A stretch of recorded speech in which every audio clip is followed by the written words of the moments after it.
ఈ రాష్ట్రం ఏర్పడక ముందు నుంచి కూడా తీసుకుంటే జగన్మోహన్ రెడ్డి గారు ముఖ్యమంత్రి అయ్యేంత వరకు కూడా కేవలం 12 మెడికల్ కాలేజీలు ఉంటే జగనన్న ముఖ్యమంత్రి అయిన కేవలం 5 ఏళ్లు అతను ముఖ్యమంత్రిగా పరిపాలించారు. 17 మెడికల్ కాలేజీలు కట్టడానికి సంకల్పించడం జరిగింది.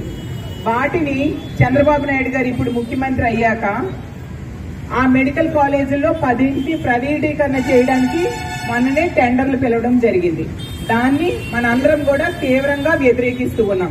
అందువల్లే ప్రభుత్వ మెడికల్ కాలేజీలు ప్రభుత్వమే కట్టాలి, ప్రైవేట్ వాళ్ళకి ఇవ్వద్దు అని చెప్తూ జగనన్న ఆదేశానుసారం మన వైఎస్ఆర్ కాంగ్రెస్ పార్టీ అంతా ప్రజల్లోకి వెళ్లి ప్రజల భాగస్వామ్యంతో వాళ్ళందరి సహకారంతో అన్ని రకాలుగా ఒకవైపు సంతకాలు సేకరిస్తున్నాం, అప్పుడప్పుడు నిరసన కార్యక్రమాలు చేపడుతూ ఉన్నాం, అన్ని రకాలుగా ప్రభుత్వం మీద ఒత్తిడి తీసుకొస్తూ ఉన్నాం.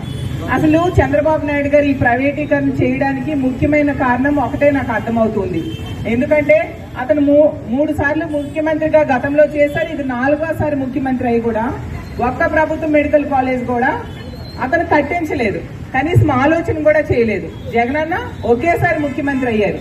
5 ఏళ్ళలో 2 సంవత్సరాలు మనందరూ తెలుసు, కోవిడ్ లాంటి మహమ్మారితో ఎన్నో ఇబ్బందులు పడ్డాం.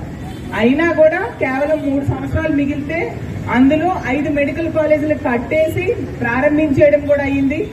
ఎన్నికలు అయిపోయిన వెంటనే పాడేరు మెడికల్ కాలేజ్ కూడా ప్రారంభించారంటే 6 మెడికల్ కాలేజీలు ప్రారంభించారు జగనన్న హయాంలోనే.